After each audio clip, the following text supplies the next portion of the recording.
नमस्कार बच्चों, कैसे हैं? मैं प्रिंस सर। इस विहंगम ऑनलाइन क्लासेस में आप लोग का दिल से स्वागत है और हमको पूरा उम्मीद है कि आप लोग मन लगाकर पढ़ रहे होंगे, क्योंकि आप लोग के 10th का एग्जाम देना है और आप लोग को भी टारगेट होगा कि हम जो है 450 प्लस नंबर लाए। तो बिल्कुल एकदम तैयार रहिए 450 लाने का। और इसके लिए आप लोग के हम एक चीज़ बोलना चाहते हैं कि आप लोग पढ़ रहे हैं, लेकिन किसी दूसरे को भी इस चैनल के माध्यम से पढ़ने का मौका दीजिए। इसलिए उसको पास शेयर कर दीजिए और लाइक कर दीजिए और सब्सक्राइब कर दीजिए। तो चलिए, हम हिस्ट्री पढ़ा रहे थे क्लास 10 का। एक चीज़ और बताते हैं कि इस विहंगम ऑनलाइन क्लासेस में सभी सब्जेक्ट की तैयारी अच्छे ढंग से की जाती है, क्योंकि हम लोग जो तैयारी करवाते हैं बच्चों के 10 साल से करवा रहे हैं और बेहतर रिजल्ट दिए हैं, प्रखंड टॉपर दिए हैं, जिला टॉपर दिए हैं, और अब हम चाहते हैं कि आप लोग को भी जिला टॉपर, बिहार टॉपर बनाने का काम करेंगे। तो इसलिए एकदम बिल्कुल एकदम मन लगाकर पढ़िएगा इस विहंगम ऑनलाइन क्लासेस में। तो आज हम हिस्ट्री का जो है ऑब्जेक्टिव क्वेश्चन लाते हैं, क्योंकि 3 लेक्चर में जो है ना पूरा टॉपिक खत्म हो गया है और ऑब्जेक्टिव आज हम पढ़ाते हैं। तो एकदम समझिएगा बढ़िया से, और जो फर्स्ट लेक्चर और सेकंड लेक्चर और थर्ड लेक्चर नहीं देखे होंगे वो बिल्कुल देख लीजिएगा, तब आपको ज़्यादा समझ में आएगा। और ऑब्जेक्टिव जब हम बताएंगे तो 2, 4, 5 गो ऐसा भी ऑब्जेक्टिव रहेगा जो टॉपिक से हट के भी है, तो अकबकाइएगा नहीं, उसको भी देख लीजिएगा।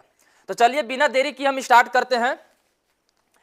चैप्टर का नाम था यूरोप में राष्ट्रवाद, और ऑब्जेक्टिव जो है इंपॉर्टेंट ऑब्जेक्टिव एक लेसन का हम स्टार्ट कर रहे हैं। चलिए देखिए, पहला क्वेश्चन है कि प्रथम जनेवा कन्वेंशन कब हुआ था? प्रथम जनेवा कन्वेंशन कब हुआ था? बताइएगा आप लोग, अगर याद है तो कमेंट कीजिए कि आखिर कितना होगा आंसर। बताइए फटाफट फटाफट। पढ़ाए थे कि प्रथम जनेवा कन्वेंशन कब हुआ था? तो 1864 में हुआ था, 1864 में। दूसरा क्वेश्चन है, थोड़ा सा क्वेश्चन ज़्यादा है इसलिए थोड़ा सा जल्दी जल्दी ही है ना, अब इतना भी जल्दी नहीं कि मतलब समझे में नहीं आएगा, है ना, आराम से, लेकिन जल्दी जल्दी। दूसरा क्वेश्चन है, नहीं अगला क्वेश्चन है, राष्ट्रीय आंदोलन का केंद्र जेना विश्वविद्यालय कहाँ स्थित है? जेना विश्वविद्यालय, राष्ट्रीय आंदोलन का एक केंद्र था जेना विश्वविद्यालय, जहां पर हमेशा आंदोलन होते रहता था यहाँ पर। आखिर वो विश्वविद्यालय कहाँ पर है? तो विश्वविद्यालय जर्मनी में है, क्योंकि जर्मनी का एकीकरण बिस्मार्क ने किया था, और बिस्मार्क एक कूटनीतिक व्यक्ति था, बहुत ही समझदार आदमी था, जो जर्मनी का एकीकरण करने में सबसे ज्यादा भूमिका निभाया था, तो बिस्मार्क किया था। अगला क्वेश्चन आगे है, कौसुत का संबंध किस देश से है? कौसुत का संबंध किस देश से है, यानी किस देश से इसका संबंध है? ऑस्ट्रेलिया से है, यूनान से है, पोलैंड से है कि हंगरी से है? बताइए फटाफट, किससे है? तो हंगरी से है, ठीक ना, किससे है? हंगरी से है। यानी कोथुस का संबंध किस देश से है? तो हंगरी से है, हंगरी से है, ठीक ना, हंगरी देश से है इसका संबंध। अगला लुई फिलिप किस देश का शासक था? लुई फिलिप याद होगा आप लोग के, लुई फिलिप जो है शासक किया था, यानी किस देश का शासक था? तो फ्रांस के शासक था लुई फिलिप, क्योंकि फ्रांस में जो है 3 महत्वपूर्ण घटना हुआ था। एक हुआ था 1789 की घटना, 1789 को, एक हुआ था 1830 में, और एक हुआ था 1848 में। तो लुई फिलिप भी शासक था, तो कहां के शासक था? तो फ्रांस के शासक था लुई फिलिप। अगला क्वेश्चन, फ्रांस की क्रांति का मुख्य कारण क्या था? फ्रांस में लगभग 3 क्रांति हुआ, इस तीनों क्रांति का कारण क्या था? किसी भी देश में आखिर क्रांति होता है तो उसका कोई ना कोई कारण होता है। सिंपल सी बात है, कारण यही होगा कि सरकार जो है जनता के मन जैसा काम नहीं करेगा, जनता नाराज होगा तो भाई जनता तो आंदोलन करेगा, बिल्कुल आंदोलन करेगा। तो वही बात था कि फ्रांस में क्रांति का कारण क्या था? तो निरंकुश शासन, यानी फ्रांस में जो है जो राजा था वो कैसा राजा था? निरंकुश राजा था। निरंकुश कहने का मतलब है कि वो जनता का बात नहीं सुनता था, जो उसको मन करता था वही सुनता था, और अपने खाली घोल बिरस्ता में रहता था, और अपने उसके बीबी रहती थी बस। जैसे में लुई 16वें था, लुई 16वां था एकदम निरंकुश शासक था। लुई 18वां भी था निरंकुश शासक। लुई चार्ल्स 10वां भी था। यानी जितना भी फ्रांस में शासक आए नेपोलियन को छोड़कर, वो सब जो है निरंकुश शासक था, है ना। आगे देखिए, बोल रहा है कि फ्रांस में किस शासन वंश की स्थापना वियना कांग्रेस के द्वारा किया गया? वियना कांग्रेस के द्वारा जो है किस वंश का स्थापना किया गया? तो बताइए कि वियना कांग्रेस का स्थापना कब हुआ था? तो वियना कांग्रेस का स्थापना हुआ था 1915 में। याद करिए, 1915 में एक वाटरलू का युद्ध हुआ था, और उस वाटरलू के युद्ध में नेपोलियन को गद्दी से हटा दिया गया था। और हटवाने वाला कौन था? तो मेटरनिक था, यानी ऑस्ट्रेलिया के चांसलर मेटरनिक था। अब हटवाया, अब हटवाने के बाद क्योंकि नेपोलियन ने 1804 से लेकर 1815 तक शासन किया था, और 15 में वाटरलू के युद्ध के तहत नेपोलियन को हटा दिया गद्दी से, और हटाने के बाद फिर मेटरनिक ने बूर्बो राजवंश की स्थापना किया था। बूर्बो राजवंश की, यानी फ्रांस की किस शासन वंश के बाद, यानी कौन सा शासन वंश के बाद जो है वियना कांग्रेस के द्वारा स्थापित किया गया था? तो बूर्बो राजवंश। बूर्बो राजवंश को पुनः स्थापना किया गया था। अगला क्वेश्चन, नेपोलियन संहिता किस वर्ष लागू हुआ? नेपोलियन संहिता किस वर्ष लागू हुआ? आप लोग की याद होगा कि नेपोलियन ने 1804 में जब फ्रांस के गद्दी पर बैठा तो उन्होंने एक नियम लगाया। उस नियम का नाम था क्या? तो नेपोलियन संहिता, यानी नेपोलियन कोड भी इसको कहते थे। तो वह कब लागू किया था? तो 1804 में। यानी नेपोलियन संहिता किस वर्ष लागू किया गया था? 1804 में। इसी समय नेपोलियन ने फ्रांस के गद्दी पर बैठा था। याद रखिएगा, आप एक क्वेश्चन पढ़ रहे हैं ना, एक क्वेश्चन नहीं, उसमें आप 2 क्वेश्चन बनाइए। आप चाहिएगा तो एक क्वेश्चन से 2 क्वेश्चन निकाल सकते हैं, 3 क्वेश्चन निकाल सकते हैं, ताकि आपको दिक्कत ना हो ऑब्जेक्टिव में। क्योंकि आपको ऑब्जेक्टिव आता है 80 नंबर के एसएसटी में टोटल। अब ये 80 नंबर के आएगा ना, तो अगर तुमको जो भी सब्जेक्ट बेस्ट रहेगा, जो भी सब्जेक्ट तुमको मजबूत रहेगा, तो चाहोगे तो उस सब्जेक्ट से भी 20 में 20 को मार सकते हो, तो आप सॉलिड मार सकते हो। ऐसा नहीं है कि आपको मान लीजिए कि आप इतिहास पढ़ रहे हैं और इतिहास में सारा चैप्टर कंप्लीट है, सारा ऑब्जेक्टिव कंप्लीट है, तो आपको ऑब्जेक्टिव जब देगा तो सारा सब्जेक्ट से देता है ना, तो चाहोगे तो इतिहास से भी 20 को मार सकते हो। मान लीजिए कि जियोग्राफी अच्छा है तो जियोग्राफी से भी मार सकते हो। इसमें ये नहीं है लघु लिगन कि 6 गो में से 3 को बनाना है, नहीं। अगर आपको इतिहास में सारा क्वेश्चन आ रहा है ऑब्जेक्टिव में, तो सारा बनाइए। इसलिए ऑब्जेक्टिव ध्यान से पढ़िएगा, और ऑब्जेक्टिव भी ऐसा रहता है जो नंबर उठाता है और लइकन का अच्छा रिजल्ट आता है। तो आप कोशिश कीजिएगा कि एक क्वेश्चन से 2 क्वेश्चन बनाए, 2 से अधिक बनाए। अगला क्वेश्चन है, वियना सम्मेलन का अध्यक्ष कौन था? वियना सम्मेलन का अध्यक्ष कौन था? बताइए कौन था वियना सम्मेलन का अध्यक्ष? पहले बताइए कि वियना सम्मेलन हुआ कब था? तो 1815 में। अभी समय अध्यक्ष कौन था? तो आप लोग जान रहे हैं कि मेटरनिक अध्यक्ष था। यही बहुत खतरनाक आदमी था, बताइए यही कौन था? तो ऑस्ट्रेलिया के एक चांसलर था मेटरनिक, ऑस्ट्रेलिया के चांसलर था। अगला, मेटरनिक व्यवस्था का उद्देश्य क्या था? मेटरनिक व्यवस्था का उद्देश्य क्या था? तो मेटरनिक यही चाहता था कि कोई भी देश में शासन करो लेकिन जनता के भलाई मत करो, यह हमेशा मेटरनिक सोचता था। अब मेटरनिक चाहता था कि क्या करें, किसी भी देश को आगे नहीं बढ़ने दे। तो वही बोल रहा है क्वेश्चन कि मेटरनिक व्यवस्था का उद्देश्य क्या था?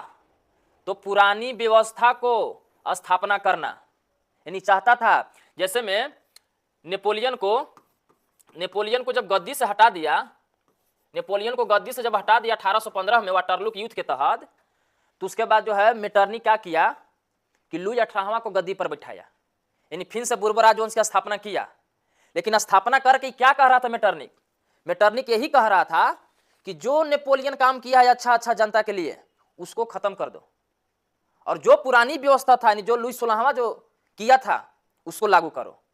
यही चाहता था मेटरनिक, यानी मेटरनिक का उद्देश्य यही था कि पुरानी व्यवस्था को लागू करो, है ना, यानी पुरातन व्यवस्था की पुनः स्थापना कीजिए, यही उसका उद्देश्य रहता था मेटरनिक का। बहुत मेटरनिक बदमाश आदमी था, आप पढ़ रहे होंगे तो लग रहा होगा कि सामने रहेगा तो इसको मार देते हैं। अब बताइए कि जनता के साथ ऐसे करता था। अब बताइए अगला क्वेश्चन है कि मेटरनिक कौन था, तो बताइए कि एक ऑस्ट्रेलिया के चांसलर था। चांसलर का मतलब होता है प्रधानमंत्री, यानी ऑस्ट्रेलिया का क्या था, प्रधानमंत्री था मेटरनिक। अब इसको ऑब्जेक्टिव चाहोगे तो दो को निकाल सकते हो। ऑस्ट्रेलिया का चांसलर कौन था, तो मेटरनिक। तो कोशिश कीजिएगा कि आप एक क्वेश्चन से दो क्वेश्चन निकाले, तीन क्वेश्चन निकाले, ताकि कंप्लीट हो जाए सब।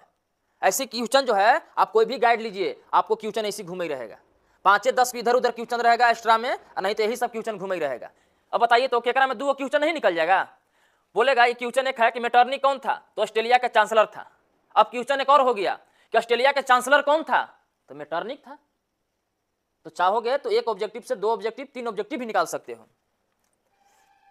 अब आगे देखिए, किसने कहा था फ्रांस जब छींकता है तो बाकी यूरोप में सर्दी जुकाम हो जाता है। यह बात किसने कहा था, यह बात किसने कहा था कि जब फ्रांस छींकता है, तो छींकने का मतलब यह हुआ ना कि जब भी फ्रांस में युद्ध होता था तो पूरे यूरोप पर प्रभाव पड़ता था, पूरे यूरोप पर।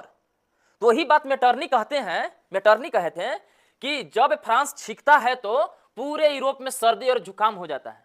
यह बात किसने कहा था, तो मेटरनिक कहा था, ठीक ना। किसने कहा, तो मेटरनिक कहा।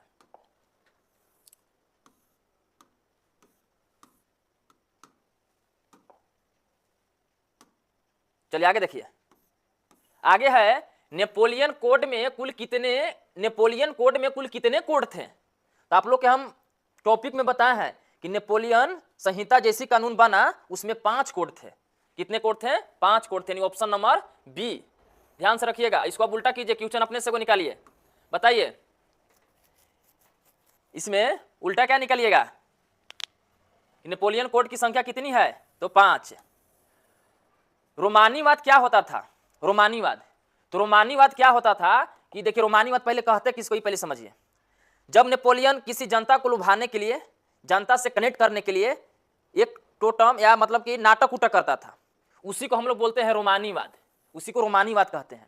तो वही बोल रहा है कि रोमानीवाद क्या है, रोमानीवाद क्या है, तो रोमानीवाद एक सांस्कृतिक आंदोलन है, यानी संस्कृति क्या है, आंदोलन है, जनता को लुभाने का एक तरीका है रोमानीवाद, है ना। अब बताइए इटली एवं जर्मनी वर्तमान में किस महादेश के अंतर्गत आते हैं।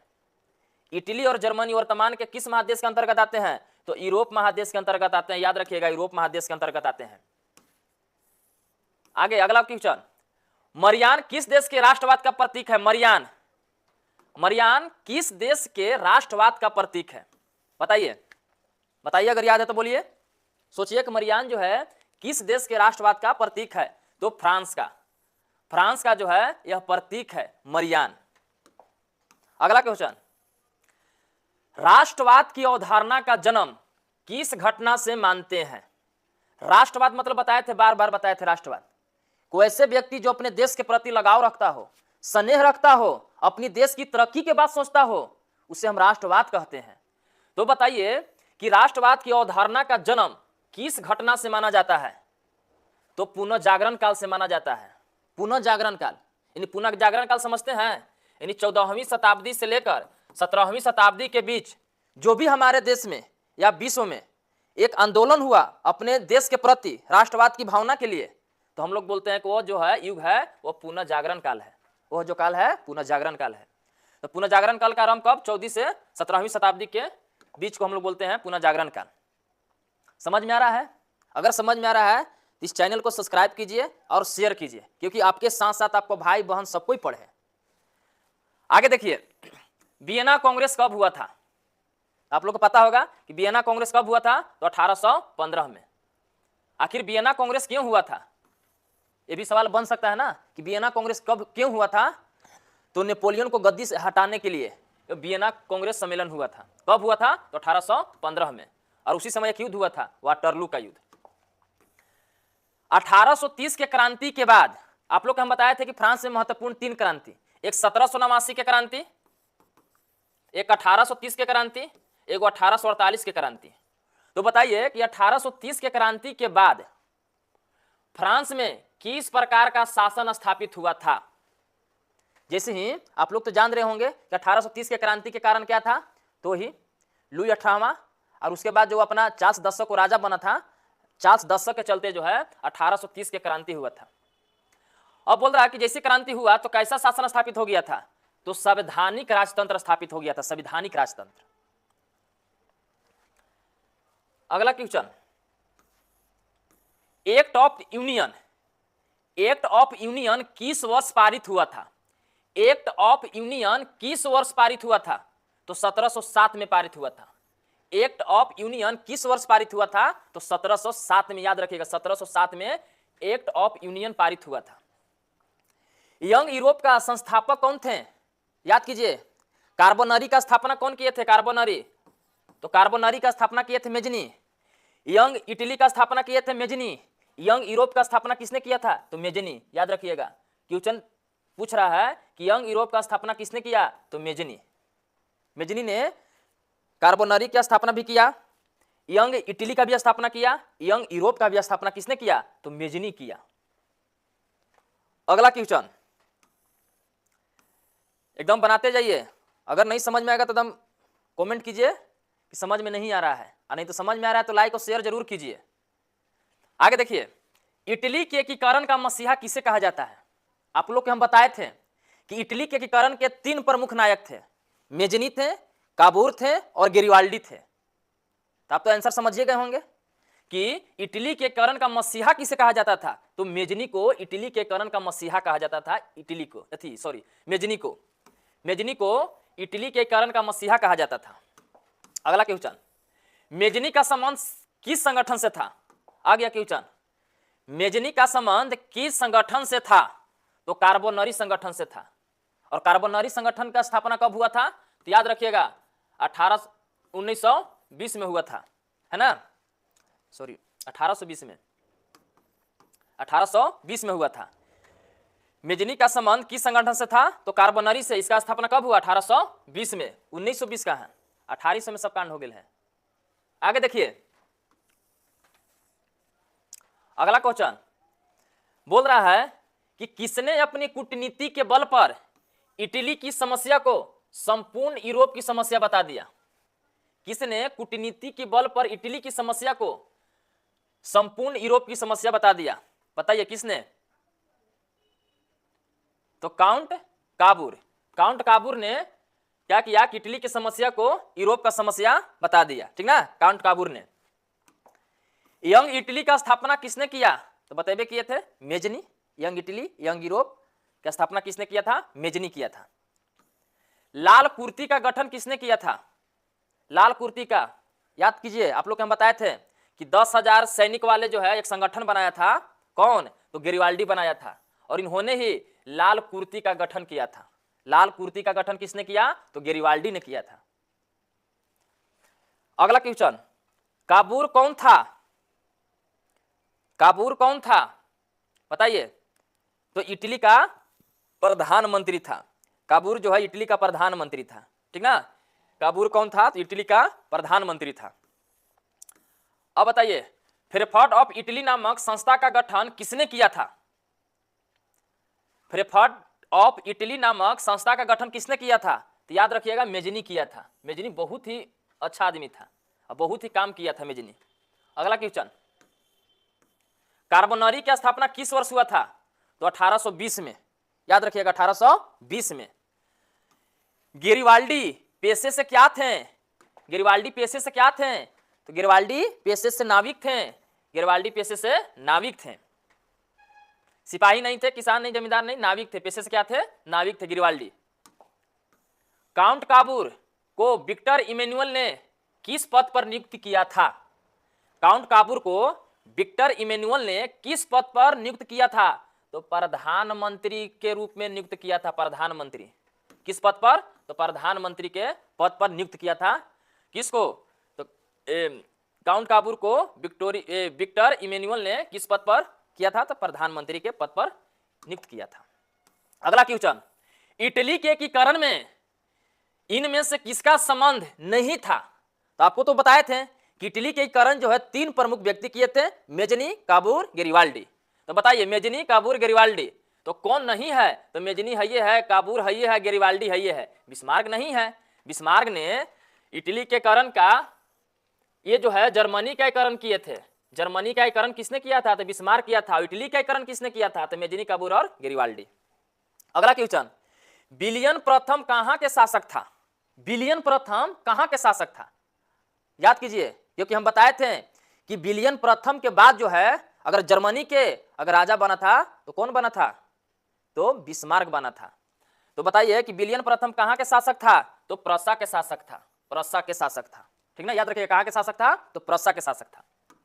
अगला क्वेश्चन, जाल्वे राइन की स्थापना किस राज्य ने की थी? जाल्वे राइन, जाल्वे राइन की स्थापना किस राज्य ने की थी? राज्य मतलब राज्य मत समझना, राज्य मतलब यहां देश का बोध कर रहा है ना। तो जाल्वे राइन की स्थापना किस राज्य ने की थी? तो प्रसा ने की थी। आप लोग को बताए थे जाल्वे राइन जो एक व्यापारिक संगठन था, है ना, तो किसने स्थापना किया था? तो प्रसा ने किया था। प्रसा बोले तो क्या? तो जर्मनी। अगला क्वेश्चन, सीडान का युद्ध किसके बीच हुआ था? सीडान का भी एक युद्ध हुआ था, एक सेडेवा का युद्ध हुआ था, कंफ्यूज मत होना। एक सीडान का युद्ध, एक सेडेवा का युद्ध। तो एक सीडान के जो युद्ध हुआ था वो प्रसा और फ्रांस के बीच हुआ था। प्रसा और फ्रांस के बीच हुआ था, ठीक ना। एक जो सेडेवा का युद्ध है वो प्रसा और ऑस्ट्रेलिया के बीच हुआ था, जिसमें ऑस्ट्रेलिया हार गया था, जो आगे हम बताएंगे आप लोग के। तो सीडान का युद्ध किसके बीच हुआ था? तो प्रसा और ऑस्ट्रेलिया के बीच। प्रसा और ऑस्ट्रेलिया के बीच। अगला क्वेश्चन, बिस्मार्क किस विद्वान के विचारधारा से प्रभावित था? बिस्मार्क जो है किस विद्वान के विचारधारा से प्रभावित हैं? तो हिगेल के विचारधारा से प्रभावित है बिस्मार्क, क्योंकि इनका विचार बिस्मार्क को बहुत ही मतलब विचार को मानते थे, हिगेल के विचार को मानते थे। अगला क्वेश्चन, जर्मनी एवं इटली के एकीकरण के विरुद्ध निम्न में से कौन था? जब जर्मनी और इटली का जब एकीकरण के सबसे बड़ा बाधा कौन डालता था? तो ऑस्ट्रेलिया डालता था, यही बाधा डालता था। ये नहीं चाहता था कि इटली और जर्मनी को एक होने दे। और ये जर्मनी और इटली जो है लगभग 300 छोटे छोटे राज्यों में टूटा था, जिसका एक जो है नेपोलियन किया, है ना। जैसे नेपोलियन गद्दी से हटा तो फिर जो है जर्मनी और इटली टुकड़ा टुकड़ा हो गया, है ना। अगला, नेपोलियन ने जर्मनी में किस संघ की स्थापना किया था? नेपोलियन ने जर्मनी में किस संघ का स्थापना किया था? तो राइन संघ का स्थापना किया था। राइन संघ का स्थापना नेपोलियन ने किया था जर्मनी में। अगला क्वेश्चन, किस युद्ध के बाद जो है जर्मनी का एकीकरण हुआ? बताइए कौन सा युद्ध? सीडान का युद्ध। यानी सीडान के युद्ध के बाद जो है जर्मनी का क्या हुआ था? एकीकरण हुआ था, क्योंकि इस समय प्रसा और कौन? प्रसा और फ्रांस के बीच में लड़ाई हुआ था। और उसके बाद जो है जर्मनी का एकीकरण हुआ था 1971 में फ्रैंकफर्ट की संधि के द्वारा। तो सीडान का युद्ध के बाद जो है जर्मनी का क्या हुआ था? तो एकीकरण हुआ था। जार्मीनिया क्या थी? जार्मीनिया क्या थी? तो जार्मीनिया जो था वो रूस के यानी रूसी राष्ट्र का प्रतीक था। यानी रूसी राष्ट्र का क्या था? प्रतीक था। क्या? तो जर्मनिया क्या थी? तो जर्मन राष्ट्र का प्रतीक था, जर्मन राष्ट्र का प्रतीक था। थोड़ा सा देख लीजिएगा, तो जर्मनिया क्या थी? तो जर्मन राष्ट्र का प्रतीक था, ठीक ना, जर्मन राष्ट्र का प्रतीक था। अगला क्वेश्चन, जर्मनी का एकीकरण कब पूरा हुआ? तो अभी तुरंत बताएं, 1871 में। 1871 में जो है क्या हुआ था? तो जर्मनी का एकीकरण हुआ था। फिर अगला क्वेश्चन है, अगला क्वेश्चन यहाँ कटल है जी, ऐसा संस्था थी। अच्छा, यहाँ हो जाएगा जल्वे राइन, है ना, क्योंकि ऑप्शन में जल्वे राइन एक संस्था थी। हाँ, जल्वे राइन एक संस्था थी। यहाँ जल्वे राइन छूट गया बाबू, थोड़ा सा ध्यान देना, है ना। जल्वे राइन होगा। जल्वे राइन एक संस्था थी। कैसी संस्था थी? तो एक व्यापारिक संस्था थी। जल्वे राइन जो है एक व्यापारिक संस्था थी। जल्वे राइन की स्थापना जो है किसने किया था? फ्रांस किया था। सेडोवा के युद्ध में किसकी पराजय हुई थी? सेडोवा के युद्ध में किसकी पराजय हुई थी?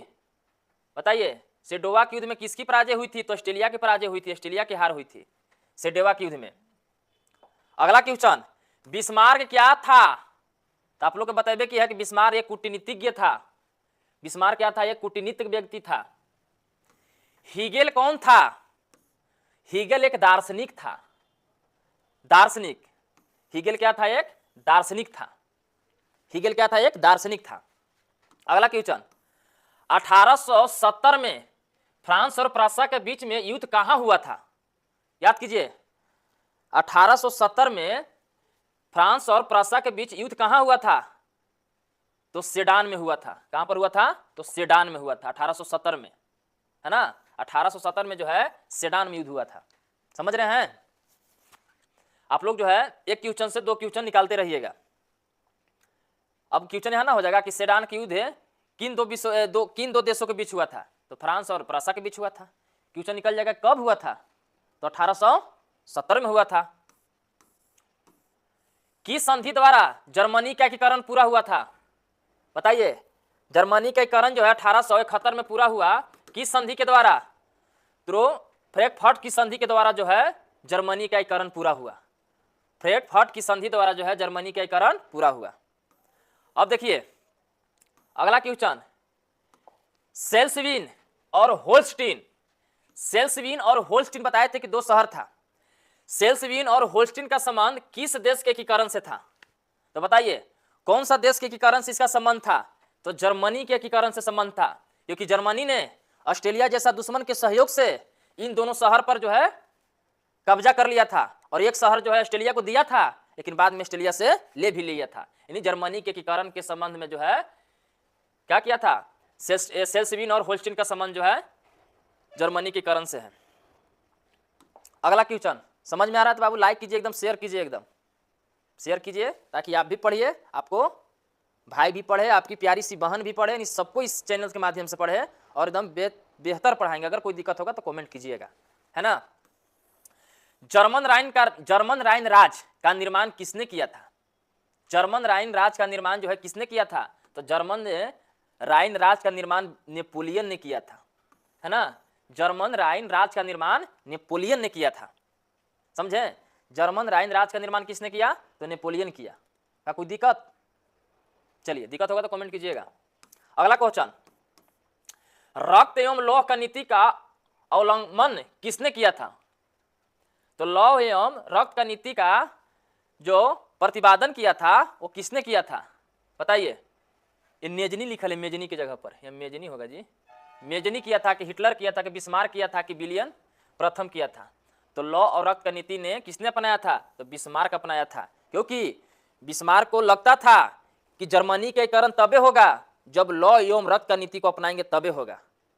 तो बिस्मार्क ने लौह एवं रक्त की नीति को अपनाकर क्या किया? तो जर्मनी का एकीकरण किया। अगला क्वेश्चन, फ्रैंकफर्ट की संधि कब हुई थी? फ्रैंकफर्ट की संधि कब हुई थी? तो 1870 में हुई थी। फ्रैंकफर्ट की संधि कब हुई थी? नहीं, 70 में नहीं, 71 में हुई थी। फ्रैंकफर्ट की संधि कब हुई थी? 1871 में। एक बार देख लीजिएगा, 1871 में फ्रैंकफर्ट की संधि कब हुई थी? 1871 में। के एकीकरण का प्रमुख वस्तुकार कौन था? जर्मनी के एकीकरण का प्रमुख जो है वस्तुकार कौन था? तो याद होगा बिस्मार्क था। और इटली के एकीकरण में तो मेजनी काबूरा गिरिवाल्डी था, और जर्मनी के एकीकरण में कौन था? तो बिस्मार्क था। अब देखिए 1871 में कौन सा संधि हुआ? तो फ्रैंकफर्ट की संधि हुआ। क्वेश्चन उधर भी था। तो फ्रैंकफर्ट की संधि कब हुआ? तो 1871 में। फ्रैंकफर्ट की संधि कब हुआ? तो 1871 में। समझ में आ रहा है? अगर समझ में आ रहा है तो बाबू लाइक जरूर कीजिए, एकदम शेयर कीजिए। एकदम क्या बताएं हम, है ना। एकदम आप लोग एकदम इतना मेहनत से बता रहे हैं, थोड़ा सा लाइक शेयर जरूर कीजिए, ताकि हमारो मनोबल रह जाए, हमरो बतिया रख लेता नहीं मानी, ठीक ना। जर्मनी के एकीकरण के लिए कौन सा उत्तरदायी था? तो बस जर्मनी के एकीकरण के लिए बिस्मार्क था उत्तरदायी, है ना। बिस्मार्क के ही चलते जर्मनी के एकीकरण हुआ, तो बिस्मार्क हो जाएगा। अगला क्वेश्चन, यूनान का मरीज किसे कहा जाता है? सॉरी, यूरोप का मरीज किसे कहा जाता है? तो यूरोप का मरीज जो है तुर्की को कहा जाता है, तुर्की को। यूरोप का मरीज तुर्की को कहा जाता है, क्योंकि तुर्की ने ही यूनान पर कब्जा कर लिया था। और जब तक तुर्की यूनान पर कब्जा किया तब तक तुर्की का विकास नहीं हुआ, और जैसे ही तुर्की को आजाद किया गया उसके बाद जो है यूनान क्या हुआ? बहुत तरक्की किया, बहुत विकास किया, है ना। अगला क्वेश्चन, यूरोप वासियों के लिए किस देश का साहित्य एवं विज्ञान प्रेरणा का स्रोत रहा है? तो किस? तो यूनान के, क्योंकि यूनान से ही लोग संस्कृति, साहित्य, विज्ञान, शिक्षा लेकर और दूसरे देश में जाकर और देश का विकास करते थे और यूनान पीछे ही रह जाता था। क्यों? क्योंकि तुर्की का कब्जा था यूनान पर, इसीलिए पीछे रह जाता था। जैसे 1971 में आजाद हुआ, आगे देखिए, यूनान ने स्वतंत्रता संग्राम में किसकी पराजय हुई थी? यूनान के स्वतंत्रता संग्राम में किसकी पराजय हुई थी? अभी तो तुरंत बताया कि तुर्की कब्जा किया था और उसके बाद तुर्की की हार हुई थी। और तुर्की को हराने में फ्रांस था, जर्मनी था, इंग्लैंड था, ये सब मिलकर और तुर्की को यूनान से क्या कर दिया? आजाद करवा दिया, यूनान को आजाद करा दिया। समझ में आ रहा है? एकदम आएगा, एकदम आएगा। यूरोपियन सभ्यता का पालना किस देश को कहा जाता है? यूरोपियन सभ्यता का पालना किस देश को कहा जाता है? तो यूनान को कहा जाता है। यूनान को यूरोपियन सभ्यता का पालना किस देश को कहा जाता है? तो यूनान को कहा जाता है। हंगरी की भाषा क्या थी? हंगरी जो देश है उसकी भाषा क्या थी? तो हंगरी की भाषा थी मैग्यार थी, मैग्यार भाषा थी। बहुत बार क्वेश्चन पूछा है कि हंगरी का भाषा क्या थी? तो मैग्यार थी। समझ में आ रहा है? दम आएगा, एकदम आएगा। धर के दबा देना, धर के, है ना। अगला क्वेश्चन है कि यूरोपीय राष्ट्रवाद से प्रभावित होकर भारतीय शासक ने जैकोबिन क्लब की स्थापना किया था। बताइए किसने? तो टीपू सुल्तान ने। याद रखिएगा, इस शायद हम अथी में बताए नहीं है। याद रखिएगा कि यूरोपीय राष्ट्रवाद से प्रभावित होकर किस भारतीय शासक ने? भारतीय शासक थे टीपू सुल्तान। भारतीय शासक ने जैकोबिन क्लब की स्थापना किया। अब यहां से भी एक क्वेश्चन निकल जाएगा कि जैकोबिन क्लब की स्थापना किसने किया? तो टीपू सुल्तान ने किया। टीपू सुल्तान कहाँ के था? तो भारत के था। तीनों क्वेश्चन निकल गया। इसी तरह से आप लोग क्वेश्चन निकालते जाना है। ऐसा नहीं है कि आप लोग पढ़ रहे हैं और जितना पढ़ रहे हैं उतने सुन रहे हैं। ऐसा नहीं कीजिएगा। आप पढ़ रहे हैं ना, आप एक पढ़िए, उससे 2 क्वेश्चन निकालिए, 3 क्वेश्चन निकालिए, ताकि किसी प्रकार से क्वेश्चन ना छूटे हर चैप्टर में। अगला है 19वीं शताब्दी में यूरोप में राष्ट्रवाद के विकास का क्या परिणाम हुआ? 19वीं शताब्दी में यूरोप में राष्ट्रवाद का विकास का परिणाम क्या हुआ? तो ही साम्राज्यवाद का विकास हुआ। यही तो परिणाम हुआ कि साम्राज्यवाद का विकास हुआ। अच्छा बताइए, तो 19वीं शताब्दी है ना, तो 19वीं शताब्दी अगर चल रहा होगा, इसको ईस्वी में बताइए। ईस्वी कितना होगा? जैसे 19वीं शताब्दी चल रहा है, ईस्वी बताइए। तो 1801 से लेकर 1899 तक के जो समय रहेगा वो 19वीं शताब्दी कहलाएगा। क्योंकि अभी हम लोग के 2026 चल रहा है, तो हम लोग बोलते हैं कि 21वीं शताब्दी चल रहा है ना। आगे देखिए, बस खत्म हो गया। आप लोग के जो है इंपॉर्टेंट जो ऑब्जेक्टिव था खत्म हो गया। आप लोग से रिक्वेस्ट करते हैं कि आप लोग एकदम एक बार बढ़िया से एक बार और देख लीजिएगा।